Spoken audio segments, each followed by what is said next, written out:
Bonjour à tous, bienvenue sur la chaîne de Psychoplume. Aujourd'hui, je voudrais parler d'un sujet important qui est celui de la joie. La joie, c'est l'émotion positive parmi les émotions positives.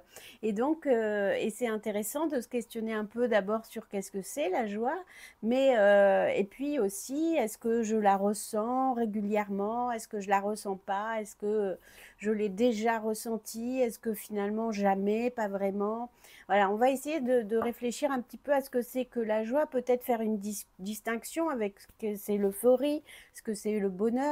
Et puis aussi, bien sûr, essayer d'écrire autour de la joie, puisque chez Psychoplume, bah, c'est ça qu'on fait, on écrit. Donc, je vais vous proposer une consigne d'écriture pour pouvoir écrire autour de ce thème qui est passionnant. Vous pouvez aller plus loin, bien sûr, que la vidéo avec mon article de blog que je vous mets en description. Et bien sûr, n'hésitez pas à télécharger l'ebook sur 30 jours de journaling pour aller vers l'introspection ou l'ebook sur l'autobiographie si c'est un projet qui vous titille. Voilà, donc on va commencer à parler ensemble de la joie.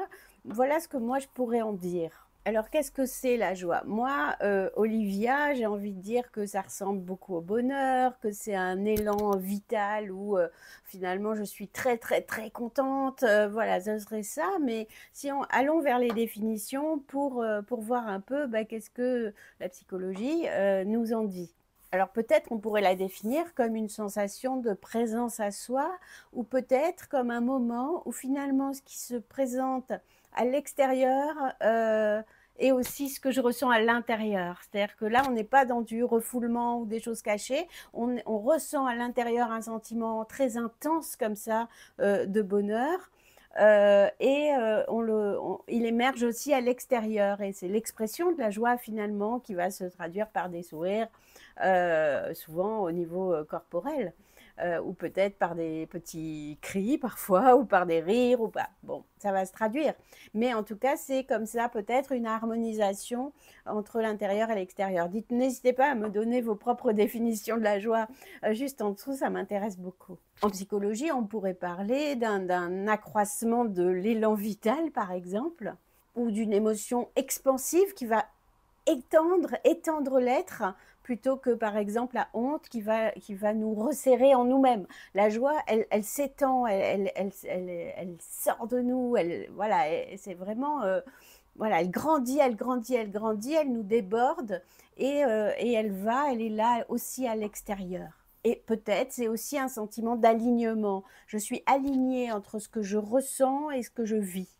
La joie, en comparaison avec le bonheur, elle est éphémère. Elle est très authentique et elle est sans doute éphémère. C'est un sentiment que je ressens sur un temps T, un temps défini et qui va s'en aller vers une autre émotion. Je vais ressentir d'autres émotions.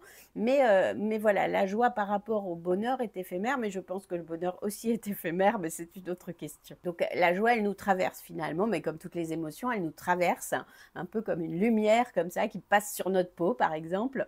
Voilà, ça nous traverse. Donc si on doit résumer, la joie, c'est quelque chose qui circule à nouveau en nous. C'est l'émergence d'une part vivante. Donc tout ça, c'est très bien, c'est très souhaitable. Mais qu'est-ce qu'on fait quand la joie n'est pas là, quand elle s'efface, quand elle n'est pas là? Qu'est-ce qu'on fait? Évidemment, la joie, ce n'est pas quelque chose qu'on choisit, hein, c'est une disposition intérieure. On ne va pas choisir une émotion et dire aujourd'hui, je veux ressentir de la tristesse. Alors, par exemple, si on veut, parfois on fait exprès, par exemple, d'écouter certaines musiques et tout ça qui vont nous rendre tristes, joyeux. On va rarement chercher la colère. Il y a des gens qui vont chercher la tristesse dans une espèce de plaisir autour de la mélancolie. C'est possible. Et chercher la joie, on peut essayer de provoquer des choses à travers une musique, à travers une promenade, à travers tout un tas de choses.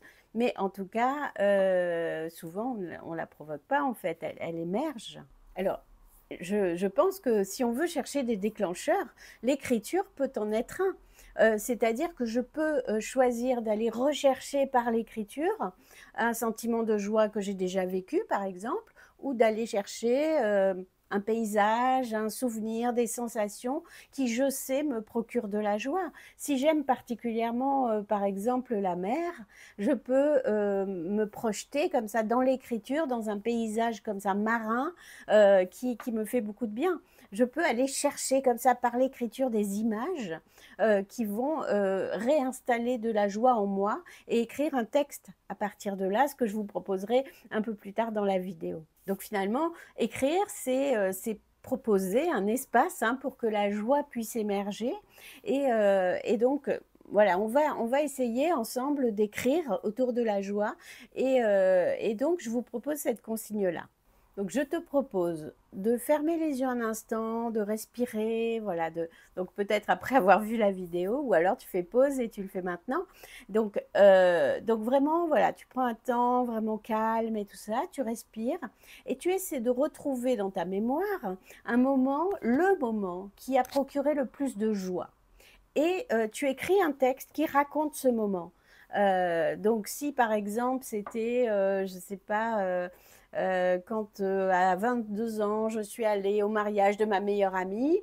Voilà, vous racontez ça, voilà, qu'est-ce qui s'est passé? Alors pas seulement ce qui s'est passé dans les faits, mais aussi ce que j'ai ressenti émotionnellement, d'essayer d'attraper la joie, pas seulement en parlant des émotions, mais aussi en se reconnectant à nos sensations, d'essayer comme ça de voir un petit peu, voilà, tout ce qui peut émerger dans ce texte autour de ce qu'est la joie pour nous et de comment elle se déclenche en fait. Comment elle s'est déclenchée sur cet événement qui vous a procuré le plus de joie dans votre vie. Et bien sûr, si en ce moment ça va pas très bien, vous pouvez pas solliciter en vous la joie, essayez de faire l'exercice en allant juste chercher des émotions positives. Une émotion un jour où vous avez ressenti même un peu de quiétude. Vous étiez calme, voilà, quelque chose de doux en tout cas. Allez chercher quelque chose, un événement qui vous renvoie à de la douceur, et si ce n'est pas du bonheur, mais en tout cas quelque chose d'agréable. Et écrivez ce texte sur cette part, sur ce vécu agréable. Donc voilà ce que je vous propose aujourd'hui. Et je voudrais aussi, voilà, quelques mots là, parler aussi d'autres choses que sont le bonheur et l'euphorie. Alors, comme je disais tout à l'heure, le bonheur, c'est un état plus stable que la joie. C'est quelque chose qui va quand même perdurer dans le temps, même si ça ne dure pas toute la vie, bien sûr. Mais c'est quelque chose qui perdure, c'est un état stable. Donc, il y a sans doute un sentiment d'alignement avec nos valeurs, entre ce qu'on ressent, ce qu'on est et ce qu'on vit. Il y a une espèce d'alignement, je pense, dans le bonheur. Potentiellement, on a aussi des relations qui sont nourrissantes, qui nous font du bien, qui nous font grandir. On a une forme de paix intérieure et aussi on est en capacité de donner du sens à ce qu'on vit. Il me semble que ça, c'est des aspects majeurs de ce qu'on pourrait penser comme étant le bonheur. Là aussi, vous pouvez dans les commentaires en dire quelque chose si vous le souhaitez. Je lis avec attention tous vos commentaires. Et parlons de l'euphorie. Qu'est-ce que c'est l'euphorie? Donc, évidemment, on peut le définir comme un état d'excitation intense. Donc là, j'emploie le mot excitation, donc ce n'est pas le même mot que celui de la joie, qui là est un sentiment plus posé. L'euphorie, on est vraiment dans cette excitation. Ça peut être à cause d'une rencontre, ça peut être parce qu'on vient de prendre une décision tout à fait libératrice. Et sur le plan biologique, il y a une décharge de dopamine dans l'euphorie. Il se passe des choses, bien sûr. Donc n'étant pas spécialiste, j'en parle pas beaucoup de tout ça, mais évidemment que quand on vit une émotion dans le cerveau, il se passe tout un tas de choses qui aussi font qu'on ressent les choses comme on les ressent. Donc finalement, la joie, on pourrait dire qu'elle est fugace mais profonde, que le bonheur, il est durable, et que l'euphorie, elle est passagère. On pourrait dire ça comme ça. Voilà, voilà ce que je peux dire un petit peu de cette notion de joie. Je suis pour ma part extrêmement joyeuse de cette aventure que je vis avec vous, avec Psychoplume, et je le suis depuis un moment, donc c'est quelque chose qui dure. Et je suis donc je serais ravie d'avoir voilà vos définitions à vous de ce que sont le bonheur, la joie ou l'euphorie. Et puis, si vous écrivez vos textes, n'hésitez pas à rejoindre ma chaîne Telegram si vous avez envie de les partager et que je vous fasse un petit retour. Et je vous dis à très bientôt dans une autre vidéo. Si vous voulez me soutenir, n'hésitez pas à vous abonner à la chaîne. Ça m'aide beaucoup pour être plus visible et que je puisse voilà, faire grandir Psychoplume. Je vous dis à très bientôt.